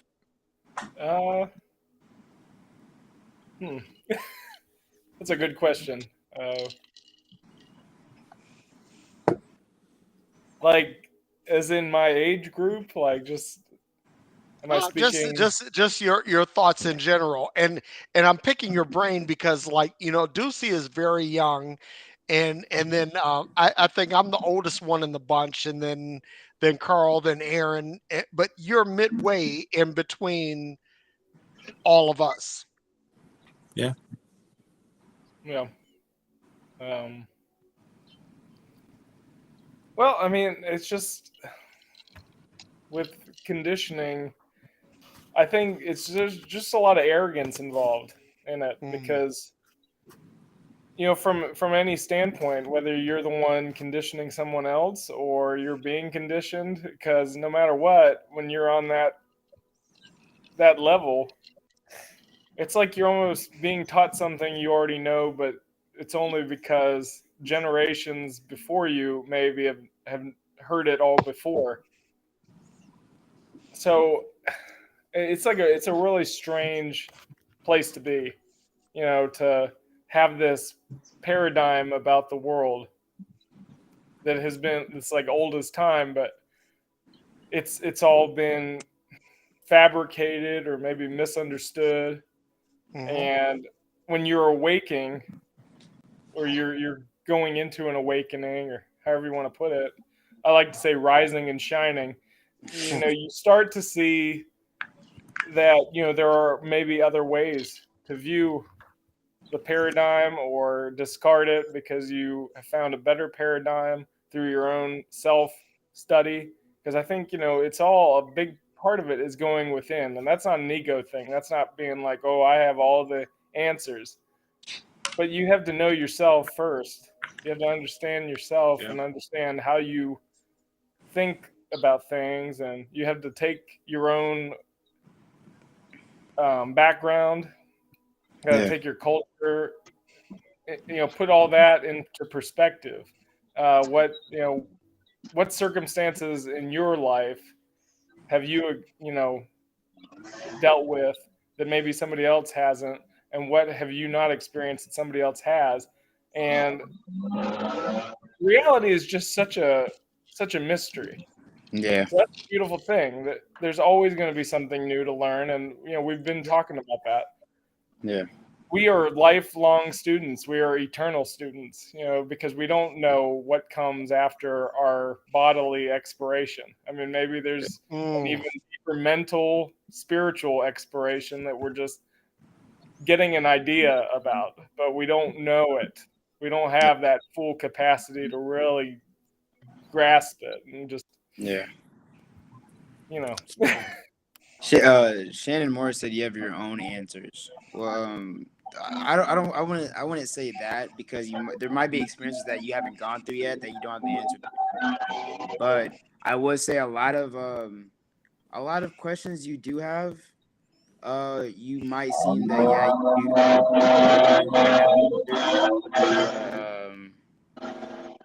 for the most part, no, you don't have the answer. You'd have to go through that experience to get an answer, or you'd have to find the right question to answer, to get an answer for. But I don't know. You do have your own answers for yourself. I would say that, because your answers are obviously, nobody's answers are going to be the exact same for everything. Yep. Look within. We're in Close Encounters of the Third Kind here. Yeah. Anybody else getting that, or is that just me? No, I think that's Carl. I think somebody's doing lawn work behind. Receiving a fax. I'm not sure what's going on. Hey, Carl, hit mute, man. If you tell me how to mute, I don't know how to mute. Hit the microphone button. The microphone icon. Are you shy, buddy? Because maybe you could share something as a 6-year-old. I don't know. Maybe you have some enlightenment. That's something that I see that's like that I think about. That's interesting. Is that obviously I don't have any children, obviously, but when I think about it, when parents have children, right, all we think about is putting our information into them. We don't know where they just came from. So what information can we get from them that can help us broaden our scope, our perspective, and the way we think about things? Because we really don't know where this kid must have just came from. It's a whole new soul in a 3-dimensional body. So we have no clue where they came from, what might come out of their mouth, what might change you, what might change the way you think about something. Instead of just beating this knowledge that you have, these experiences, this trauma, these insecurities, these fears, into a child, let them bloom into whatever they think they are, or whatever they are as of right now. Let them bloom. Okay, Deucie, you talked about insecurities, fears, and all of that. What about confidence? Talk about confidence for a minute. Talk about the confidence too. I mean, that could be hereditary. Like if your mom or your dad is just super confident, when you growing up in that household with two confident like beings, that will just start to be programmed into you. You just walk around confident because you see it so much every day. You're around it so much every day. Or uh, if your mom or dad has a profession that they are just stellar at, that they just succeed all the time, and you see them walk around with this aura of just straight confidence, that would just start to digest in you, and you would just start to slowly over time just have confidence. This thinking that's a part of conditioning. That could be a positive part of conditioning, is that Yep. confidence that just grows within you because it's so strong around you. Yeah, So that, because I think about you and your brothers, right? I used to marvel at you guys when you were little guys, that we put you in any spot and you would be like the close to the top of the pecking order, you know, because your confidence was always so high, you know, that you had a level of, and I always, let me say this, that as a child I was not very confident. I was very insecure. But as a parent, I think that I've imparted a level of confidence to you guys that has been, that has served you well, yeah. because you guys go into situations and you guys are always in control of your environment, and that's what I've noticed. That's what I've observed. I mean, I would say we're more of in control of how we react to the environment. I wouldn't say we're in control of the environment Right. because the environment is just the environment. Control that. Right. That's Yep. something out of our control. But we can't control how we react to it. We can control how we feel about it, um, how we go about the way we feel about it. I should say, not how we feel. Yep. But yeah, I mean, and for a lot of people, it's hard because some people can have confidence, but it won't be organic. Mm, That makes sense. So it's not rooted within, like wow. it's not really rooted deeply into them. So that this confidence is more of a facade than it is a real personality trait. Wow. And then they kind of just use that and use that and use that, and then over time it just deteriorates. Like it just it crumbles away, and then That's good, Deucie. that's when it can really show It's who true. that person really is without that facade. And Yeah. I that's wonder something though. that can happen. I That wonder happens. though if it's a intentional facade, because it goes back to, if this is like generation after generation of like certain beliefs and behaviors and associations, like, just done the same thing over and over, thought the same thing over and over, Hmm. associated with the same type of people over and over. So you kind of have that group think that, you guys have been Mm, Yeah. talking about a lot lately, group think. I, it's, you get so confident in that idea or Right. that way of life because that's all you know. So you're confident about it, Exactly. not in like a way I'm putting on a show for people, but you really believe it because it's all you know. Exactly. Like you've been brainwashed. You've been completely like Yeah. overtaken. It's like a possession. Yeah. It's just That been confidence. cast Like, down. yeah, it can. That confidence can just turn into that fishbowl. The whole fishbowl that we're talking about. Yeah. It's just like, and like you said, it could be a generational thing. So that confidence that you think that you have, that is a facade. It it could be carried down from your grandfather could have faked it, your dad could have mm, faked it, his dad could have mm. faked it, and so on and so on and so on. And Wow. that's something that a lot of men go through, is that we carried that thing from our fathers down to who we are, and then Mm, some of us might break that, some of us might carry it on and pass it to our son. And like you said, it's mindlessly. It's like we don't. It's something that we just do subconsciously. We won't even think about it. But that's something that, like what we were talking about, that self observation. Once you see that you're not really confident, you're just kind of putting up a fraud or putting up a mask to make it seem like you're this thing. Then that's when you kind of know that, all right, I can take this off. I can mm. breathe. I can be who I am. And then your son and his son would then be who they truly are. instead of having that generational curse of this prideful masculinity thing that we have going on, because that's it's still going on, like in Yeah. today's time.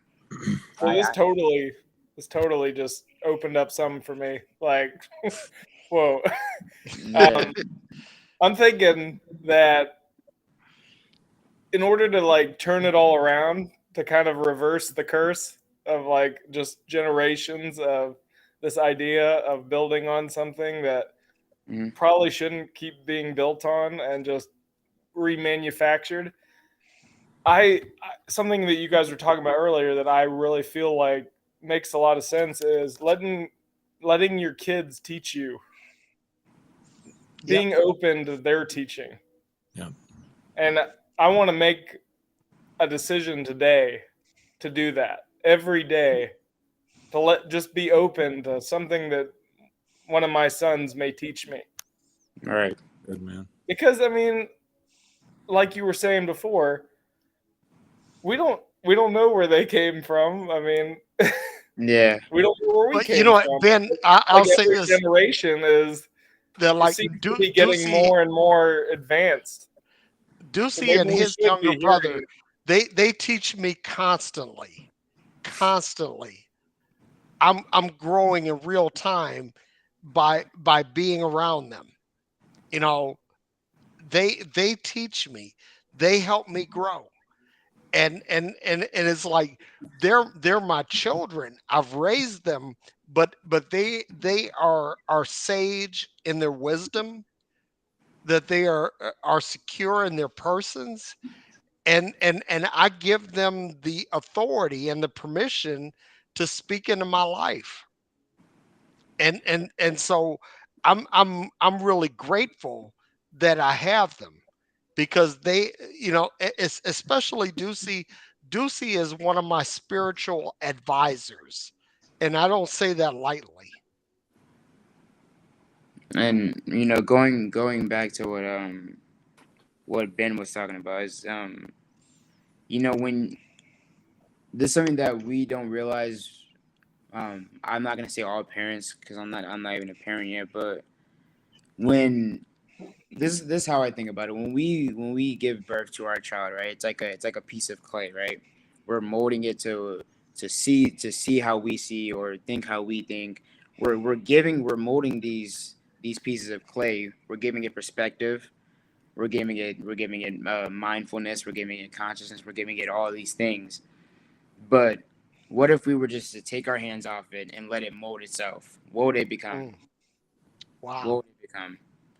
And that's completely on. Obviously, that yes, that I know that how dangerous that could be, because the kid can see things that you're doing and they could change it. They could think of it as in a negative way or a positive way, right? But that I believe as a parent, those are the things that we should look out for. We should look out for the bad tendencies, like if this piece of clay molds itself negatively and harmfully, then yeah, that's when we should stop it and start to build it up more positively. But if it's building in such a way that is it's a beautiful way of growth, then let it grow. Why stop it? Why try to put it in this fishbowl? Why try to cap its reality? Because we only, like you said, we only know what we know. You know what I mean? We don't know what we don't know. Because if we did, we wouldn't be in these situations, right? Totally. So let that piece of clay mold itself in a rightful way, that it can be itself at all times and it can learn for itself instead of trying to learn through other people, because that's not how you become yourself. That's not how you be authentic. You don't just become authentic by going through other people's experiences. You become authentic by going out into that world, falling, getting up, getting a couple scars, keep going forward, fall, get up, get up, and then you just keep on going through those cycles, and you keep on learning as you're going. Yeah. So, Like the moral of the story is, do not micromanage other people's reality, especially your own kids. right, I 100%, love that. 100%, I because love that. the world is bigger than we know, man. I think when it comes to parenting, nurturing is a lost art. And, I think nurturing is different than conditioning. So I love what Deucie said, like if you think about it, everything in nature grows on its own. Like I have two birds that come back every year to the same nest and they do the same thing. Like nobody had to tell them or teach them how to do that. Right. Right. And, and so I agree to a large degree, and then I think there's the nurturing responsibility that comes along with that. So identifying what's trying to grow and then watering that and protecting that and trimming it if you have to, like you said, if something negative starts to grow. But I like those ideas. I think like a totally hands-off approach can lead to neglect, and then children that are neglected, like Sandra said somewhere, she said, unfortunately, many people are just trying to survive when they become parents and don't have a lot to give their children. So Right. I've worked with a lot of children that are neglected, and I'm going to tell you right now, neglect is probably the worst kind of abuse. Yeah. Well, And this is another thing. You're bringing up nurture, which can probably be it probably triggers some people that have really been rocked by toxic masculinity, because it gives you this mindset. Boys are supposed to grow up tough, and the dads just feel like, oh, that's what I got to do to them. I got to make them work for it all and be just make them tough as nails, but like don't let that doesn't help them though, because it just adds to the mess of like Ben, I think males have emotions just like females, and we have to be able to express ourselves too. And Right. I think male nurturing is a huge missing component in our society. It is. Male nurturing, because there's the female nurturing, but there is a male nurturing that needs to happen. And that's just a lot. That's a huge problem that we have in the male community. Is it's sad enough to say daddy issues. It's because we grew up in the world before. You guys had the world before where, like you said, Ben has said, we had to be tough. You fall, you're gonna have to get up on your own. If you do this, you can't cry. Why are you crying? You got to be tough. Like, don't come to me when you have a problem. Right. Like in like my dad's generation, if you lose, don't come back in this house. You have to stay outside until you win again. That whole survival What it is not okay. You're supposed to be there for when they fail. Hug them, make sure, yes, let those tears flow. Yep. Let that anger just rage out for a little bit. Let it just burn out. Let it burn out. Because we're all men, women, we're all emotional beings. We're all gonna cry. We're all gonna get mad. We're all gonna get sad. We're gonna have these little dramatic episodes. It's okay to let these things out as long as it's not hurting or harming other people. Like if you're mad, you can go get in your car in the garage and just scream. You don't have to hurt anybody. You don't have to do that's extra stuff. These are things that shouldn't be happening. But if your kid is going through these things, let these emotions flow, because then they know how to. Okay, if I need to cry, I'll cry, and then the next day will come, or I'll get over that moment, instead of forcing to put this little cap on them so that they have an emotional baggage the whole life. So one of the things I noticed with my kids, because I have two boys really close in age, right? And I would watch them when they were younger and learning, like, Ben's saying and Deucie's been saying, like, one of the things that amazed me was they would go through a range of emotions in a really short period of time. They'd be having fun and laughing. Then somebody would do something. The other one would get jealous. The other one would hit the one. Then there'd be rage. Then it'd be over. Then there'd be tears. And then they'd be playing again. And none of that got bottled up or stuffed or repressed. I mean, it's just, they were just living in this free-flowing expression of emotion. And I started to ask myself the question, when do we lose that? When do we lose that? And I think it's 100% conditioning. Boys don't cry. We talk about that a lot. I mean, I think most people are aware, hopefully they may not practice it, but boys don't cry is out there. But for women, honestly, they can't be angry because they get culturally shamed as being bitches. They get culturally shamed as it's that time of the month. Right. You're being emotional. And so, we're where, like, toxic masculinity, raising men that you can't cry, you can't do this stuff. But for women, nobody's talking about that. Yeah. And I so, remember at the height of the pandemic, Deucie was, hey, he's cooped up, he's a social guy, and he's like, Dad, I got some shit on my mind. Let's talk. Right. And so I said, okay, let's get in the car. We get in the car and he just pours it out. He just pours it out. Right. And honestly, I think that one of the problems that we have is that when our young men are trying to pour it out, we try to contain it, we try to yep, restrain it. exactly. And I was like, nah, dude, listen, you have the right to be angry, you have the right to be frustrated. This is your life that's being impacted here, and I hear you. Yeah. And that like as a man, we have, and this is for women too, because this for us men and women, when we are going through these things, we all need that nurturing. Even as adults, I know it sounds weird, but we need that nurturing. As adults, as kids, we're gonna need that. As a kid, we need our parents to be there to hug us when we're sad, when we're mad. And I know that's a hard challenge thing to put on our parents. But when we're men, we have to nurture for other men. If our friend is going through this depression and all this anger and they just can't let it out, sit there and talk to them. Go take them out. We'll go have dinner. Go have a beer or whatever. Talk it out. Let that anger flow. Let that Yep. sadness flow. Women, if your man is angry, you have to be there for him. Man, for a man, if your woman is angry, you have to be there for him. You have to talk it out. Let them yell. Let them scream. I'm not saying hit them or anything or let them hit you. None of that. Just let them scream. Let them yell. Let them cry. Let all that out. Yep. Because all these things, all emotions are temporary. They're not there forever. So exactly. once you let that out, all that energy that it stored is gone. Yep. It's gone. So men have to do that for men. Men have to do that for women. Women have to do that for women, and women have to do that for men. The responsibilities are equal on both sides. It's just that the reality that we grew up in, or that you guys grew up in, set it up as such as a man can't do that for a woman. A man can't even do that for his friends. A man can't even do that for himself. Bottle up and keep on pushing forward. That's not how things work because that bottle is gonna explode. No.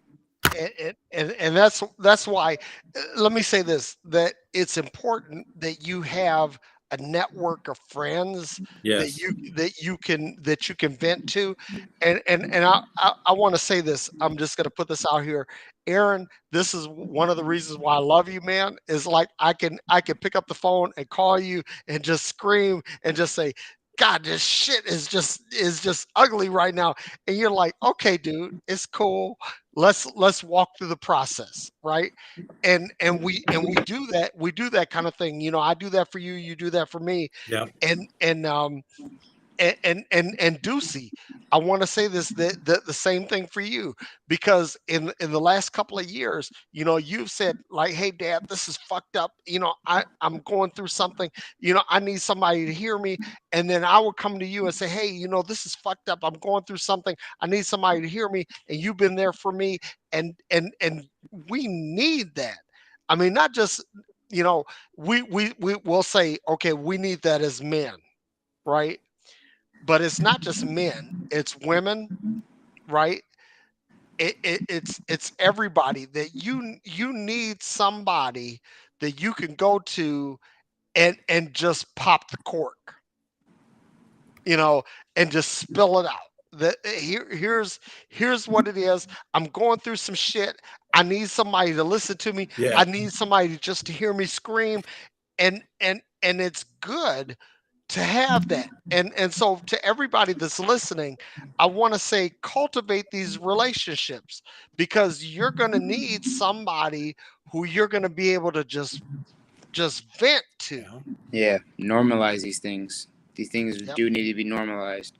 They haven't been normalized in the past generations, so now is the time that if we acknowledge it, we can normalize it. Yep. Because Well, it's I gotta jump in and say that, I just I've loved Freeology Friday from the beginning, but especially when you two got together and started doing like a tandem thing, because it's really amazing. Because I think the world of you, Derek and Aaron. I've gone on record so many times of saying how much I respect you as just a genuine person. I mean, you're just straight up and down a badass, in my opinion. I give He is. you all the credit in the world for being there for me, like whether you knew it or not at the time during my deconstruction. I mean, like you made such an impact on me, and I'll never forget it. So I'm just so thankful for that. And Thank you, the man. Ben Urban that you know today is better because I know you. So I just wanted to put that out there. Thank you, man. Really humbled. Yep. And I feel the same way. Ben, you're a cat. You and your wife are people that are wise beyond your years.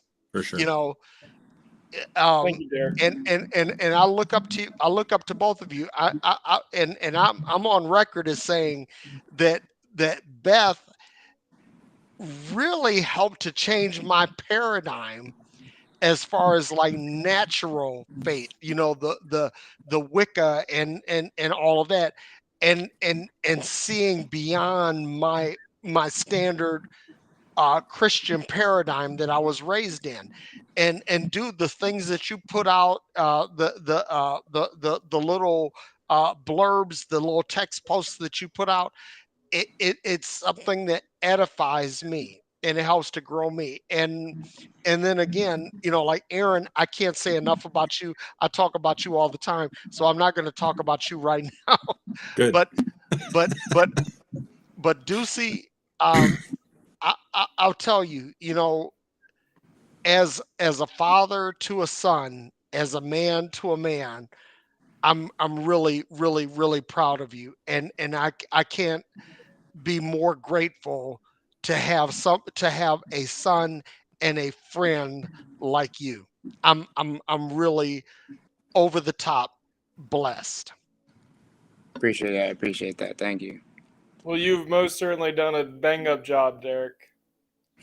This kid, he's good people for sure. So On I'm so glad that I've been in on this because getting to know him through this has been great. Yep. Yeah, Deucey, listen, you should have Ben as a guest on your podcast. I think that would be that there's Dude. some synergy there. Yeah.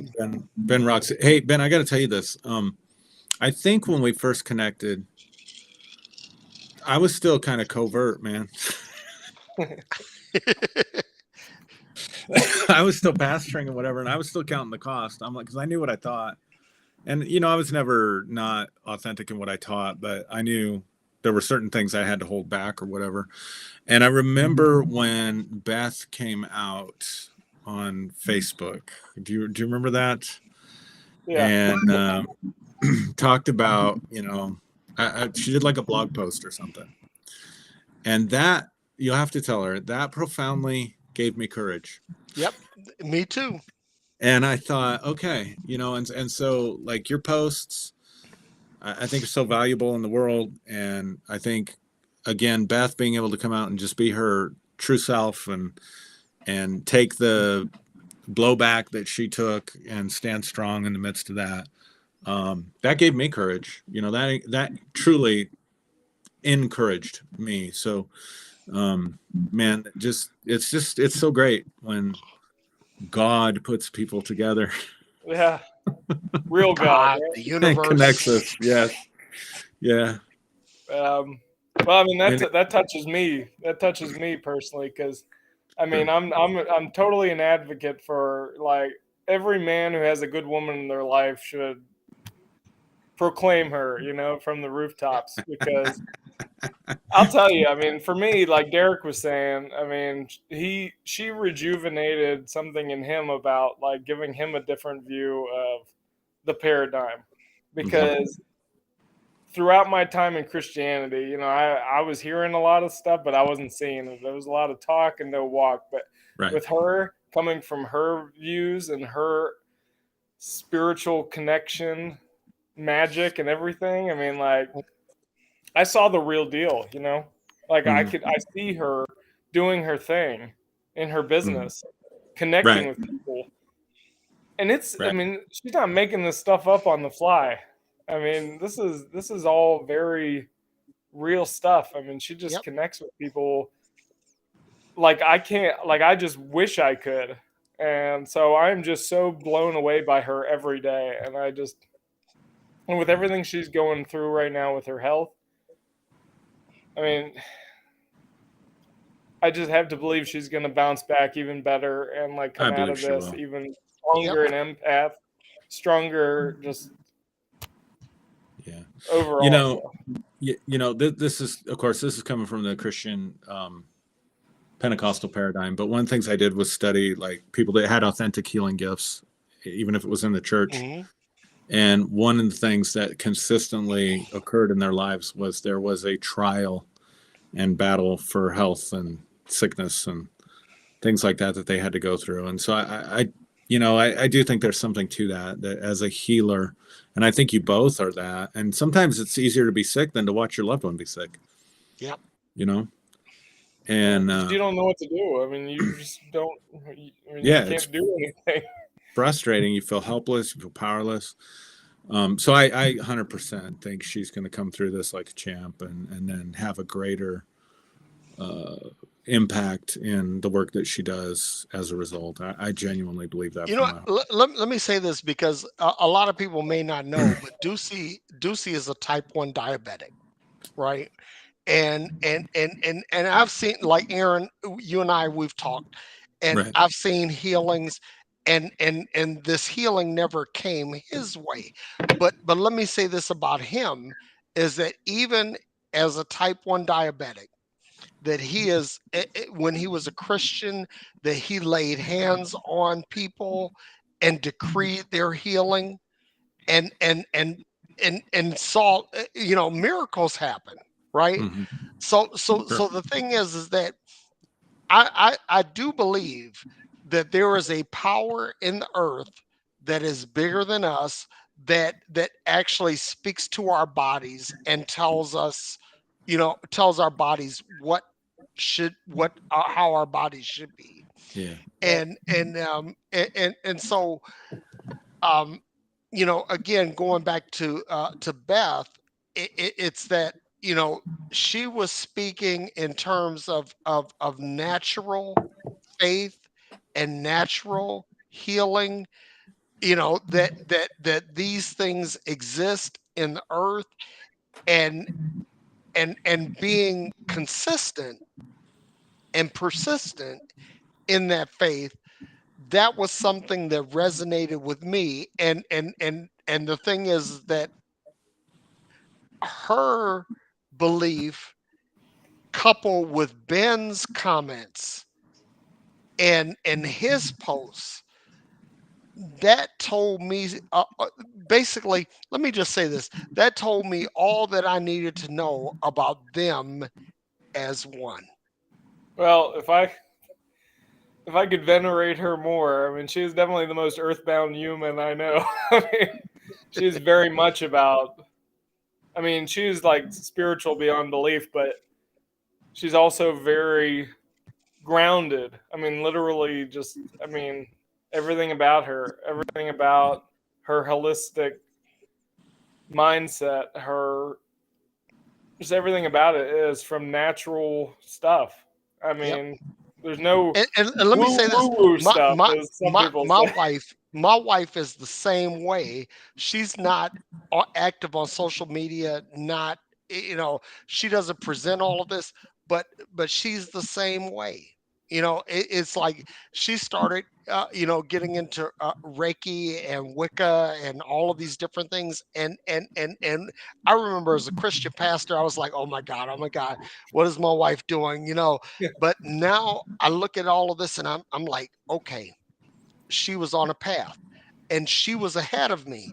And this is a funny thing, that us guys who are in ministry, you know, a lot of times we'll see our wives go ahead of us. They'll be trailblazers, they'll be forerunners.